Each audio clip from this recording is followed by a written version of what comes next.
Well, thank you for inviting me here. It's always nice to come out to the leafy suburbs from places like Collingwood, where I live. See a few trees and the Dandenong ranges, and it makes you feel more relaxed. And I lived in Emerald for 25 years. I love coming back to the Dandenongs and its foothills. And there's not many trees left in Collingwood, I can tell you. And what's there is very rapidly being felled for not just dual occupancies, but medium-rise development and high-rise development. So Melbourne is changing everywhere. And you, from looking at those photographs and reading those stories, clearly development pressures are affecting you as well here in slightly different ways, and for example, the way they're affecting residents of the inner suburbs. What's happening in Melbourne at the moment is that there's a very compartmentalised housing market. Apartments generally are being built in the inner suburbs and the inner part of the middle ring suburbs, about 12,000 a year. It's really a very big market. But developers are not building many apartments outside that area, but they're gradually intensifying other parts of Melbourne in different ways. You're experiencing that, for example, units and medium density developments, low-rise 3-4 story apartment blocks where there was a single house, for example. And this changes a neighbourhood rapidly and quite fundamentally. The problem with planning in Melbourne is that there are very few rules. There are discretionary criteria that our planning scheme, our planning system and planning schemes such as the Knox planning scheme includes, but they're discretionary. There are very few hard and fast rules. So on height, for example, unless you have a residential 3 zone, which I think Knox does have, and you have been successful in part there, but generally speaking, the residential zones don't have height controls. Commercial zones don't have height controls. And there are no density controls. So there are very few rules. So it's an extraordinary situation where all over Melbourne, a single house is pulled down and the developer is able to really determine the future density of that redeveloped block. And they may go for 8 or 10 or 12 or 14. It's a gamble. Often developers will seek to have a higher density than they need, that there is an economic return to them for a lower density, but they hide that and go for the higher figure, hoping that they'll get it to make more money, and councils often give it to them. So they're trying on councils and the government all over the city. So Melbourne's in a state of incredible change. I think when you look back on a city like Melbourne's planning, you can identify key periods in Melbourne's planning history. And there are a few of them. The 1971 plan was a Sir Rupert Hamer plan. It was quite a good plan. We had the Board of Works at the time, which as a young councillor at the time up in Sherbrooke, I thought the Board of Works was a terrible organisation. When I look back on it, I wish we had it. An integrated planning authority, like we would just about kill for that these days, but we don't have that. We have fragmentation and lack of integrated policy. So we had in 1971 a plan for Melbourne which worked. Then another key period was the Kennett era, which has already been referred to, when many of the hard and fast rules were thrown away. When the prohibitions, there were lots of prohibited uses in the old planning system where developers could not apply even for permits for a lot of uses and developments. They were prohibited. What Kennett and Robert McClellan did was remove those prohibited uses, or a lot of them, and make them discretionary uses. So these kind of objections that you're involved in are for discretionary uses. Councils can say yes or no. A prohibited use is a use that is simply not allowed. It's a no. And there is no appeal against a prohibited use. So Kennett and McClellan were cunning. They moved a lot of the uses that were prohibited, that there was no appeal against, that people would come to a council and want something to happen, and they weren't even allowed to apply for that use because it was prohibited. And Kennett and McClellan moved a lot of those uses into a different category, discretionary uses, where the council could say yes or no. Now that was a fundamental change to the system, because it meant that people like yourselves are running around all the time opposing a lot of developments that were once prohibited. And it wears you out. You're all the time appealing, you're all the time making submissions, you run around, and it really is incredibly tiresome. You win some and you lose some. That's life, isn't it? You kind of hope you win more than you lose, but I think we're losing more than we're winning in this battle, and it wears you out eventually. Now, what's going to happen now, and one of these, why the period we're in now is so critical, is that the Baillieu government and our planning minister, Mr. Guy, are going to go one step further that even Kennett and McClellan didn't dare do. Now, this is how radical they are. Now, Mr. Brack's...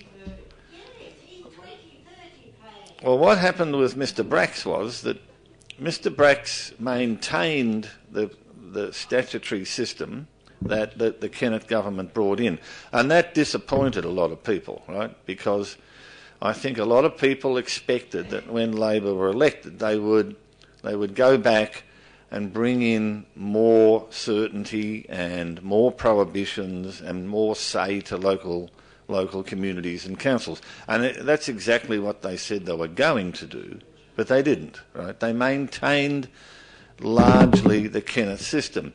Melbourne 2030 was a strategic plan, right? I'm talking about the planning rules, the statutory system. We have two elements in the Melbourne planning process. We have the rules that are in the planning scheme for Knox, for your local council. There's a planning scheme which has these sets of rules. Now, above that, there are, from time to time, planning strategies. And that was what Melbourne 2030 was. It was a planning strategy, a strategic document that sat above the set of rules in the planning system. And what Melbourne 2030 tried to do was to increase density around rail stations in particular. It had a plan to try, so for example, Boronia, Bayswater and so on. So that plan was a strategic plan with a set of principles that sat above the planning system, the statutory planning system, the legal system that governs what councils can do. And that strategic plan certainly, it tried to increase density around rail stations. It tried to increase the proportion of new development in Melbourne around rail stations to about 41% over about 115 what they called activity centres or shopping centres with a range of different uses, one of which was some of which were going to be places like Boronia and Bayswater and so on. Now that was a strategic plan, and that continued the kind of approach that the Kennett government adopted, but it put it more formally in a plan that spelt it out. Now, what's going to happen now is another step forward, because Mr. Baillieu and Mr. Guy are going to take a lot of those discretionary uses that councils can say yes or no to, and turn them into what's known as of right uses. That is, that they're allowed without the need for a permit. So you can't object. You often won't even know they're being proposed. So we've gone from a series of prohibited uses to a series of discretionary uses to a series of uses and developments that the council has no say over stopping. So who has? Nobody. I mean, say that again. Do we have to bond them to stop them? Well, I'll just give you an example, right? If you look at the residential zones, at the moment, there are 3 residential zones, residential 1, 2 and 3. Residential 1 is the main residential zone. Residential 3, where that's been brought in, very limited areas around Melbourne has a height control and some stricter uses than the residential 1 zone. But residential 1 is the primary zone. Now what this new system is going to do is to introduce 3 new zones, 3 new residential zones, a general residential, a residential growth zone and a neighbourhood residential zone. Now if we just look at the general residential zone, which I think is going to be the zone that will replace residential 1, that will be the primary zone. So we'll compare residential 1, the usual zone, to general residential. Now in the general residential and the residential growth zones, shops, food and drink premises other than a convenience restaurant, hotel, tavern, for example, restaurants and cafes, to 100 square metres will be allowed without the need for a permit in the general residential zone, if they are within 100 metres of an existing commercial or mixed-use zone. Now, that's a lot of Melbourne. It's not so much of the outer suburbs because you have a concentrated shopping centre. Any area within 100 metres of a shopping centre, of a commercial zone, and there will be pockets of commercial zones, you can have all those uses. You can have also offices, not just shops, but offices to 250 square metres within 100 metres of a commercial zone, medical centres to 250 square metres, a place of worship. All these uses will be allowed without the need for a permit. They will just be ticked. Now the interesting thing is that all those uses will be allowed outside 100 square metres, outside 100 metres of a commercial zone, subject to a permit. So, if you live away from a commercial zone, outside 100 metres, you will still possibly be subject to planning applications for retail and office uses. It's just that the applicant will have to seek a permit. Now, at the moment, a lot of those uses are prohibited. What we've had in our planning system in Victoria is a separation generally between retail, commercial, office and residential. So residential zones have often, in a general sense, been protected from commercial uses. Right? That's just the way the zoning system has been. Zones are a way of allocating uses. A zone is just a system of allocating use, saying you can have this here and that there. And what we've tended to do in this state is say, over here in a commercial use, such as the commercial area of Boronia, you can have shops, you can have some office use and so on, but you can't do that in a residential area. What this new system is going to do is to mix them up. For the first time in this state, we're going to have a mixing of retailing, office and residential, some of which will be allowed as of right without the need for a permit, and all these other uses outside that period, that area of 100 metres will be allowed subject to a permit. So what this will mean over time, I think, is that residential streets won't just be subject to medium density and intensified residential development through intensified apartments or flats or any kind of medium density, but which is still a residential use. But you will find that all sorts of commercial, office and some shop uses will come into your streets, and a range of other uses such as those I mentioned, which will bring huge parking issues. It will bring noise issues. It will bring a whole series of incompatible uses into residential areas. So that's why I think these proposals for new zones are so radical. They are one of these moments in Melbourne's planning history when a government has taken a huge leap forward in a radical sense. This is a very, very radical step.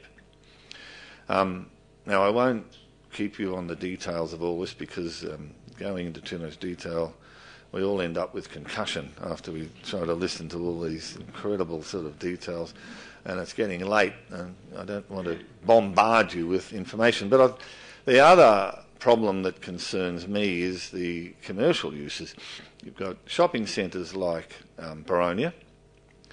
Now, there is going to be, in the new commercial zones, there are provisions that are going to allow for a lot of what's known as out-of-centre new retailing. So that in the past, Melbourne's planning has tried to concentrate retailing around public transport. And Boronia is a really good example, isn't it?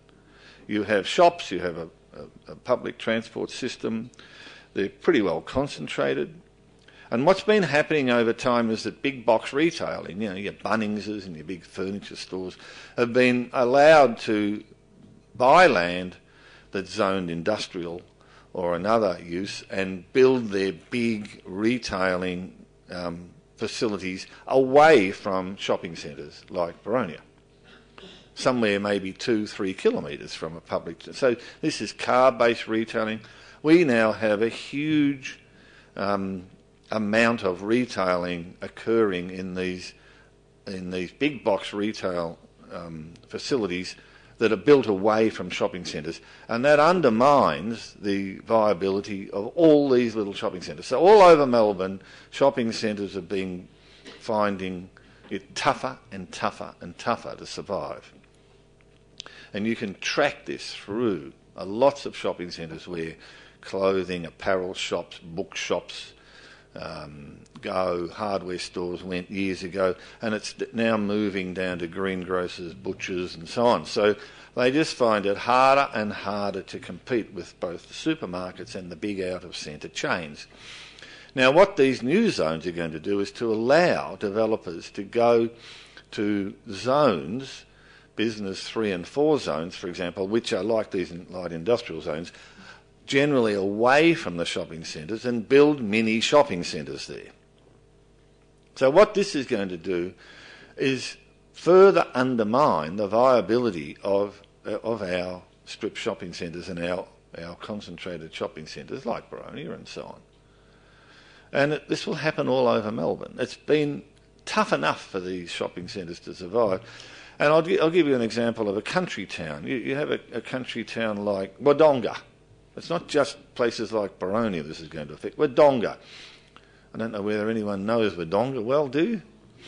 You know the old railway precinct? Now, there's been a huge effort there to get a viable, redeveloped centre for Wodonga. And under these new zones, on the fringes of Wodonga, where there's land that's a lot cheaper, what's known as business 3 and 4 zones, are going to be able to be used for shopping, little mini shopping centres. Now you can see all over Victoria to an extent, councils have allowed land to be rezoned to have your little malls and your big box retailing on the fringes of the town, and it completely devastates the centre of those towns. You can see this everywhere. But that's often required a rezoning. It's been subject to controls. It's been subject to people being able to oppose it. This kind of proposal is going to allow lots of decentralised small shopping centres and quite large supermarkets to be established as of right. So we're back to this, you won't be able to object. The existing shopkeepers won't be able to object. It will just be allowed without the need for a permit. Now this is radical stuff, and it's going to further undermine our shopping centres. So there are big, big implications from these new zones.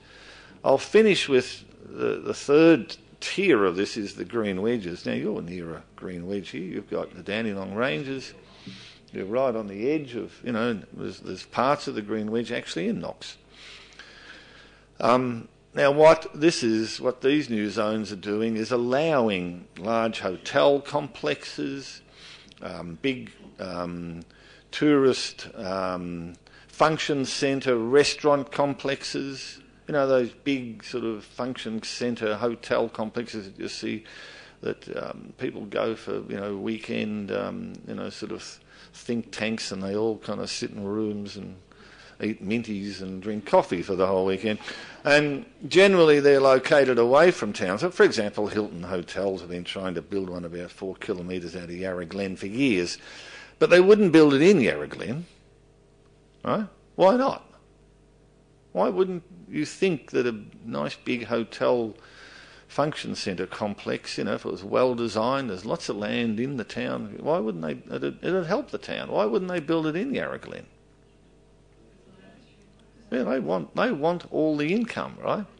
So when when all the Mercedes-Benz and BMW drivers come in, there's one of those little things that click up behind your wheels and you can't get out until they let you 4 o'clock on Sunday when you've had enough minties and coffee. So this is all wrong, but this is what. But these proposals at the moment need rezonings. They're often prohibited, right? What's going to be allowed to happen is that all these urban-related uses, including quasi-industrial uses, agricultural, industrial uses, big sheds, a whole range of accommodation, restaurants and other uses, petrol stations, are going to be allowed in green wedges. At the moment we've got an urban growth boundary. It's just over here somewhere. And the idea of an urban growth boundary is to separate urban uses from rural uses. Now, that urban growth boundary is going to be meaningless. If you can have a whole lot of urban uses out in the rural area, forget the urban growth boundary. It doesn't matter anymore. So this is radical stuff. And I'm very concerned about it because it's going to affect places like Boronia, it's going to affect places like the Green Wedge near you. No doubt a lot of you enjoy the Green Wedge areas. It's not far from here. There's a lot of recent research on the health benefits of green wedges. A lot, not just on the physical health benefits either, but the mental health benefits. They help us regenerate. Huge numbers of people go into these areas and recover from the stresses of daily and weekly life. They're very, very important. This is the part of the vision of Sir Rupert Hamer. I read his original letter to the Board of Works in 1966 where he asked them to go and introduce a green wedge idea. Now, this is far-sighted planning.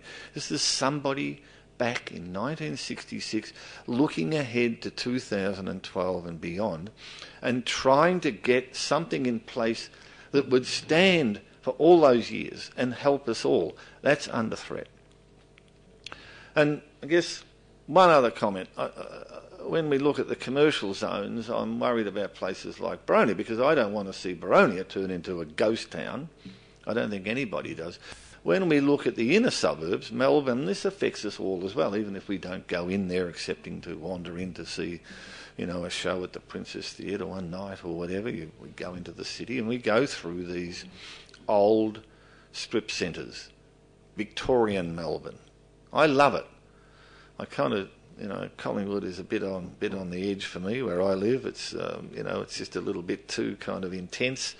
Too many nightclubbers. I'm too old. But you go into these, I'm talking about the Swan Street, Richmond, Bridge Road, Richmond, Gertrude Street and so on. These are, right down even to Glenferrie Road, Malvern. These are Victorian Melbourne. These are parts of Melbourne's heritage that belong to us all because they're part of our city. Even though you might live in Boronia, I used to live in Emerald and loved the Green Wedge. That was part of my sense of belonging to a city. Now they're going to be pulled down. I have no doubt about it. It's already happening.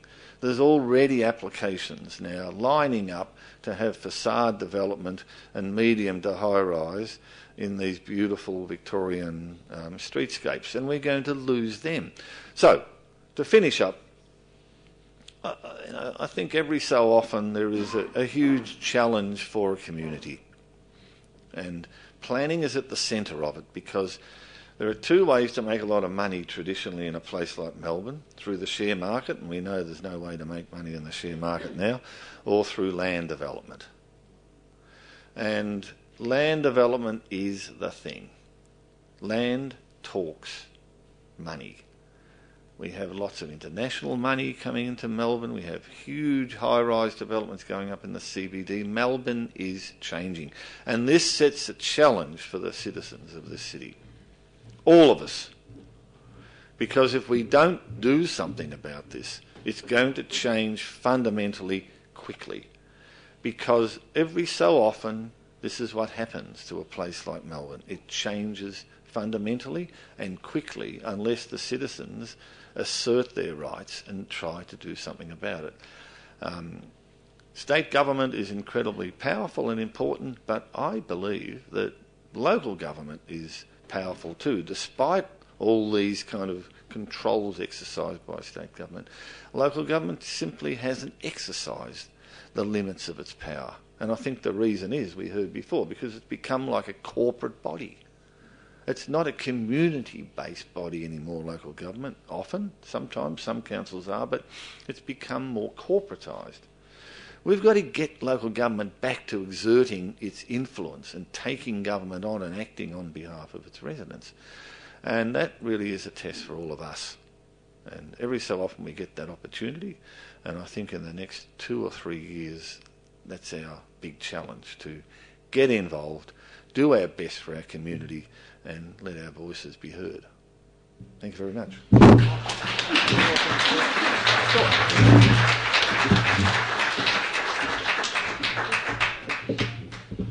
Folks, would anyone have any questions for Michael?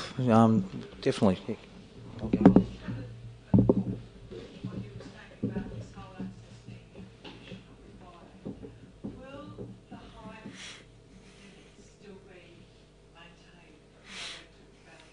Yes. Yes. Now, one good thing, I'm glad you asked that. I should have mentioned that because I don't want to be too negative. You can always find something good in everything, maybe. And in the zones, in the residential zones, for residential height controls, there are what's known as schedules to the zones, and councils can nominate a height control. And that is a step forward, because you can only do that with a residential 3 zone at the moment. As I said before, there's no height controls fundamentally. So that's a step forward. The only problem is it's a height control they can specify for residential uses, but not for the commercial and retail uses, the office use. So if an office or one of these other uses comes into your residential area, they will be able to go higher than the nominated residential height control. Yes. Yes, it will be. There will be. And it will depend on the zone. One of the powers councils have is to select the zone. So the strongest controls are in what's known as the neighbourhood residential zone. It still allows these uses in, but to a lesser extent. And it does have a height control. And councils will allocate those zones to land. Now, the general residential zone, I think, will be the primary one, but the third zone will be it's a residential growth zone. That will be around the township areas. So councils will allocate the commercial zones to the shopping precincts, and then there'll be a commercial residential zone stretching behind that for some distance, where there will be letter rip. Generally, I think that will be an area where there will be medium to high density development around the township areas. So the councils allocate those zones to land, and they do have the power to put a height control in, and there's some of the things they're going to have to, face. I think you had a question. How do you get rid of the permit? For instance, how do we go? What would happen there, for instance, when they wanted to put the nightclub down in Boronia and they Yes. They stopped it? They could just go in and do that, couldn't they? Well, on a lot of those uses, yes, you'll have to look at, when you look at the zones, you'll see uses like entertainment, bars, and so on.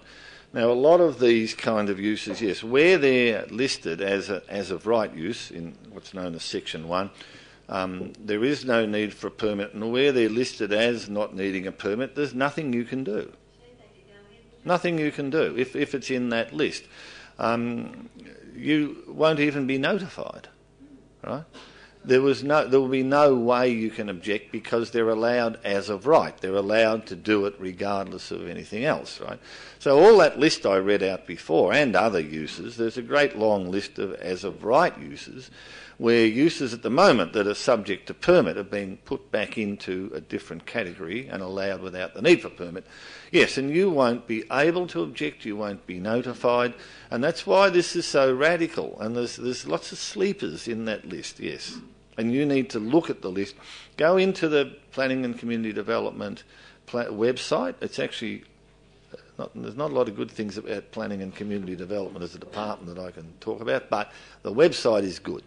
And you click onto the zones, you'll see the little icon, and go into the residential zones or the commercial zones, and you'll just see that list of uses. It's called the Section 1 uses. They're the as of right ones. And you can just go down and see what's going to be allowed that you won't be able to do anything about. Yeah. And lots of sleepers that are going to keep... There's sleepers that'll keep us sleepless if you're anywhere near them, yes. I've listened to what you've had to say, and I'm certainly dead against this sort of stuff because it says in my street, there's a couple of places just up from me. There's one place where there's going to be 12 units on the block, ordinary block, and another place where there's 6 units. But I've heard what everyone's got to say, and I hear that every now and again someone will pipe up and all the politicians jump down on them. When are they going to stop pouring people into Melbourne? That is the main cause of the problem. And the federal government is bringing in, 250,000 tonnes or whatever it is a year. I don't think the country can cope with it. How about, someone should draw a line and say, right, over the next 5 or 6 years or 10 years, reduce the immigration rate because it's just going to be a total disaster for the whole of Melbourne as far as I'm concerned. I mean, I probably won't see the disaster, but it'll become, don't worry about that. Well, That is the cause of the problem. Well, Melbourne's population is now over 4 million. So Melbourne is becoming quite a large city on a world scale. I mean, it's not up to that, not up to your Asian mega cities, 20 million, 26 million. But Melbourne's problem is that it's now become one of those medium-sized cities. And when you look at, if you compare Melbourne to, say, the United States and Europe, most of the cities in the United States and Europe are well under 4 million. Right? I mean, there's a few big mega regions in the United States, the San Francisco Bay Area, the Los Angeles, area, New York, and so on. But if you fly over the United States east of the Mississippi at night, you see there's just hundreds and hundreds and hundreds of communities, and lots of these places are between 100,000 and 250,000 people. Some a million, some 1.5 million, but fundamentally Melbourne has now gone above most of those into that 4 million, and it's a large city population-wise. But it's the worst part of Melbourne in a different way is it's spread over such a huge area, right? Melbourne's population is spread over a massive area. Now, the problems with that are easily seen. If you go down to Pakenham, Cranbourne, or out to the other side of Werribee, Tarneet, and you see these suburbs that just stretch to the horizon, right? And they're single-use suburbs with only houses, that you can't walk anywhere. You have to drive everywhere. There's no integrated mixed uses at all. So if children want to go to, a sporting facility, parents are running them around every weekend. The school's a long way from houses. It's just world's worst design. Right? They're not like Boronia, these places. Right? If you want to go to shop, you've got to drive and you go to a big box conglomerate or in a mall. And if you want to go to work, you've got to go long distances. So one of Melbourne's problems is the size of the metropolitan area. It's huge. And what governments have been trying to do is to recognise, in a way, that if they can't keep catering for infrastructure costs for all these expanding outer urban centres, so what's happening is people are being dumped out into these new areas and they will never get the requisite infrastructure. It's just not possible. We can't afford it. So the government's had this kind of ambivalent approach. They've been trying to consolidate existing Melbourne, right, even to places like Boronia, try and get more people in here, particularly around public transport, to stop the spread. And yet they're allowing massive spread at world's worst standards. So it's almost this schizophrenic approach. They're trying to consolidate. You're experiencing the problems with that. But at the same time out there, they're allowing massive, rampant sprawl. Now, this is the dilemma governments have because they can't afford to pay for what's going on out there. And yet, when they try to consolidate Melbourne, what they're doing, instead of planning it properly, because it can be done, I think, as you've said, and you read up here, look, there are ways that you can get people into suburbs in the right location, in the right type. You can offer varied housing choices. You can provide for cheaper housing, a range of housing types. That's all good, so long as it's in the right location, so long as it's not diffused through suburbs and it doesn't wreck amenity. And that requires planning. It requires planning with people like you to come along and work out a way to do it. But this government and the Bracks government and the Kennett government didn't believe in planning. So what they've done is they've brought in like this new planning system. It's not a planning system at all. It's a facilitation system. So what they've done is they've deregulated so that developers can go out and find whatever sites they want, and they do the searching for the sites. They come up with their own solutions, their own density levels and their own heights. So governments have offloaded these decisions to private sector decision makers. They've privatised planning in this sense. And that's what this new set of zones is all about. That's why it's so dangerous. Yeah. Just another point that most of us here have got kids, and if they want to live in this area, this is the other side of it, they can't because there's not enough houses. So Yes.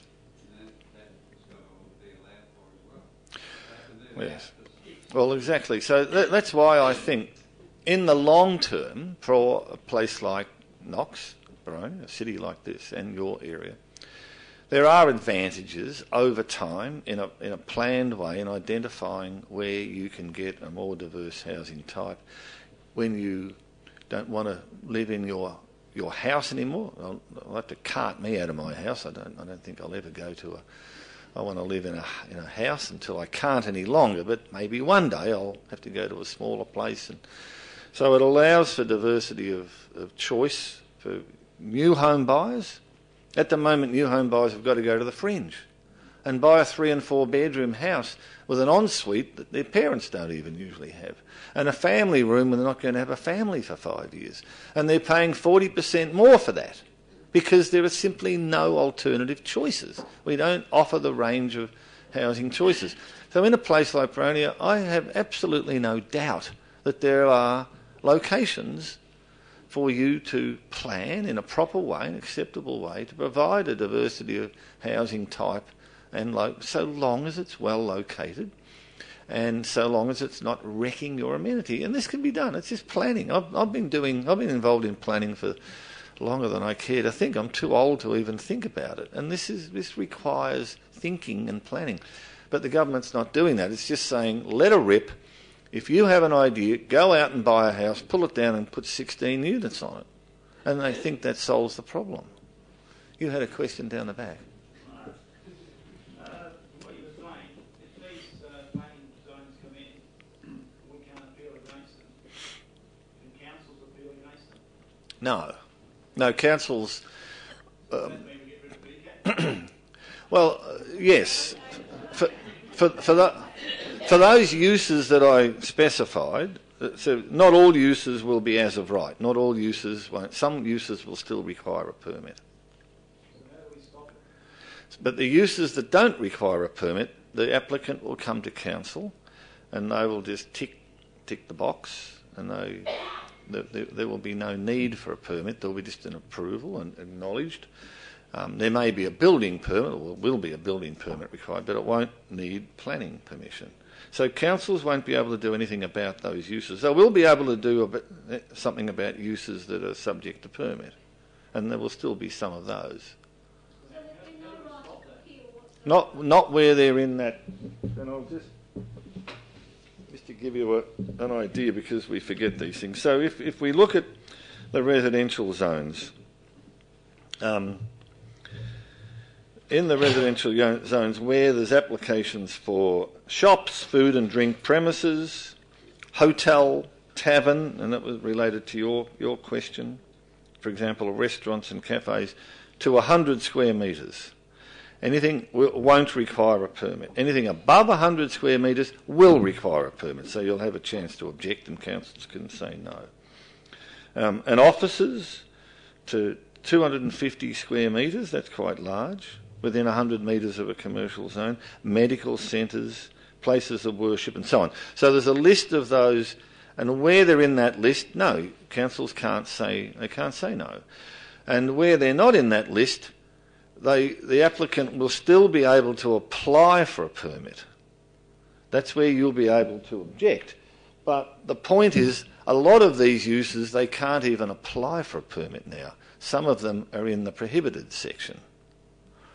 So this is quite pernicious, because the government is taking some of these uses out of the prohibited category and putting them into the category that allows them to apply for a permit, and some other uses out of the category where you can apply for a permit and putting them into the as of right category where you don't need a permit. So it's very, very radical, and you need to look at that list to decide. And the problem is it is complicated until you get something in your street where somebody says, yeah, I'd like to put a medical centre in, right? And you find, well, if it's, it may need a permit if it's far enough away from a commercial area, but I haven't got much chance of knocking it back. Well, it's it's a mixed-use area, right? So what's known as a residential area now will become a mixed-use area. So what's behind this free-for-all? Is it to keep the developers happy? I think... Well, that's a good question. Why is this happening? And I could talk for about 2 hours on it, so I'll give you 1 minute. Look, I think what's happening in this country, if you go back to 2008, 2006, there was a move nationally by a group, a network of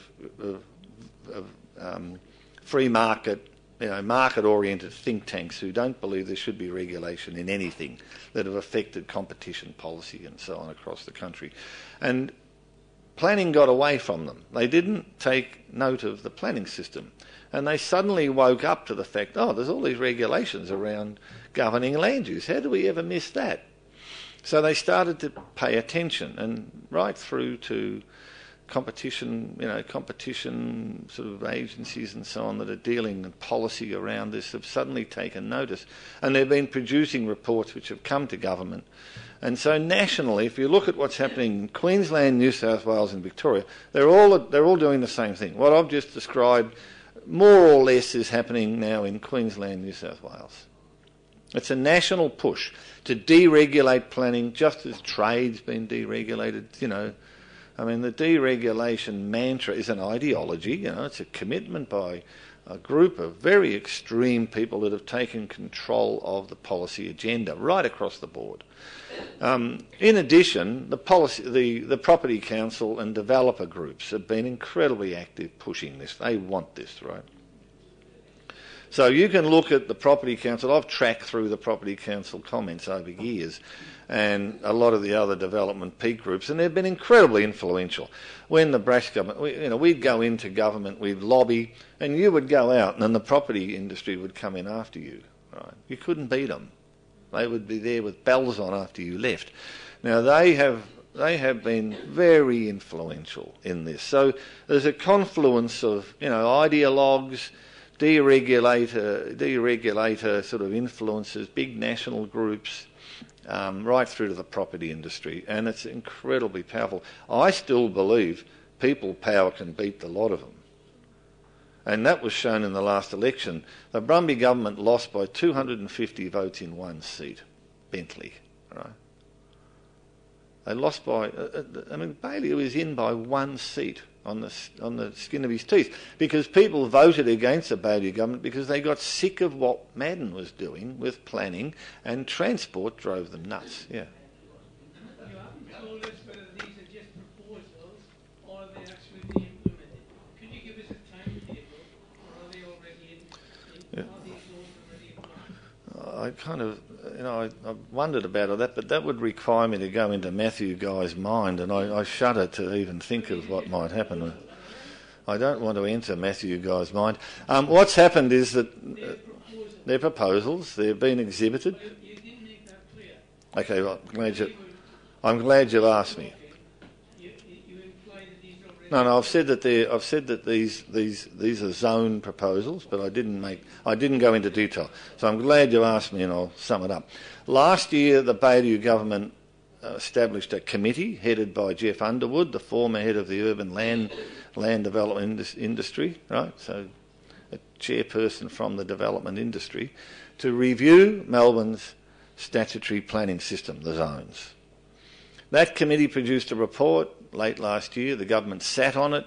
The government then released that report. And that was, to my surprise, quite a moderate report. It didn't propose any of this stuff. And what became clear was, after that report became public, that the government had been engaged in a parallel secret process developing this lot of zones. And then they announced them. And they found it hard to stretch the truth to say that they're implementing the Underwood Committee recommendations, because they weren't. They're completely different. They're much more radical. Now, Matthew Guy put them on exhibition. He put them on exhibition for 2 months. People didn't find out about it for about a month. I mean, it was a shocking process. Went on exhibition. Exhibition closed. He had to extend it for a week because Matthew Guy, you may remember, went public and said the only people that are protesting about these zones is a few lefty whingers and academics like me, right? Academics who live in Collingwood. There's only one I know of like that. That's me, little old me, right? So that's okay, Matthew. He said there were very few people opposed to these. So many people tried to get onto the planning website on the last day that the website crashed at 12 o'clock. Not only did the website for this crash, but the whole departmental website crashed. And as far as we can work out, 2,000 objections have been put in. This is not a small movement. It is the basis of a huge movement. So Matthew Guy has set up a review panel to review those objections, headed by Jeff Underwood, who led the original report, and it's supposed to be reporting back before Christmas, the end of November, and then we'll see what happens. Now, it's a very interesting question about what happens. There's no doubt Matthew Guy wants to steamroll us ahead. Whether Ted Baillieu reins him in, I don't know. We'll have to wait and see. But the objections have gone in, and I think if you are concerned about this, then it's not just good enough to lodge an objection and go back to sleep and say we've done our best. you've got to have a look at what happens when Guy announces the final decision and see what it means. And then work out if you're concerned about it. You may not be. If you are, work out where to go from there, because it's still 2 years before the next election. And I think this is the biggest sleeper issue in Melbourne. But I'm glad you reminded me of the need to clarify that process. So that's the process. One more? One more and then you better go. You want to go home. There's something on television at 9. With this runaway train of buildings and developments, is there any way the council can slow it down by regulations on parking and all this sort of Oh, absolutely. I mean, councils can do an enormous amount. They can provide pressure. They, like backdoor? no, absolutely. There's lots of ways that councils. I mean, I won't go on about this, but there's a council structure planning over Melbourne. You know, I don't know the details of Knox, but the structure planning process has been an utter disgrace, right? If councils after Melbourne 2030, you know, the government put millions into structure plans, and most of them were hopeless. Most of them didn't bring in proper height controls. They didn't take the government on and inform their community and get huge community-based protests going against local members and make life difficult. They just corporately accepted what they were told. Now, I don't know about Knox, so I can't comment. But I do know about a lot of the other structure plans because I followed them. There was something like 65 done in the first 3 or 4 years, and most of them are hopeless and never implemented. So if those structure plans had been implemented, they would have given the communities control and protection, but they weren't. So councils can do an enormous amount. They can make trouble, right? They can get publicity. They can inform their community and agitate. So, all power to local councils, but they're not using their power properly, and that's one of the big challenges. So I wish you all the best in your future challenges and in taking this sort of thing on, and hopefully Boronia's great assets will remain for future generations. So thank you again for inviting me out here.